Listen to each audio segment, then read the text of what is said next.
Neke atu I te toru tekau ōrau o te iwi Māori I Wainganui I te 35 me te 24 ngā tau, e kore mahi ana I tēnei wā.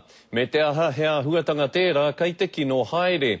I kōrero te karere ki etahi tāngata kei te pūtake o tēnei raru. E rua te kaumārua tau te pakeke o Blair Murphy, he ringa raupā I tēnei kamupene rinitipu.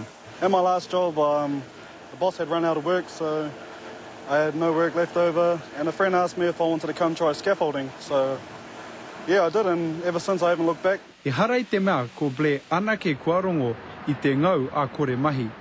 E ai ki ngā tatauranga o te wā, kua piki ake te kau te kore mahi Māori mā te kau ōrau ki tua o te toru te kau ōrau.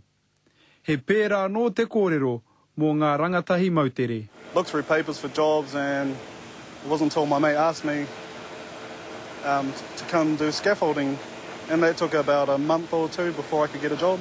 Kei te mōhio hoki a William Southers ki ngā uauatanga o te kimi mahi. Well, I lost my job when I was butchering and then had nothing to do, so it was an easy job to fall into. So I just stuck at it, and here I am now.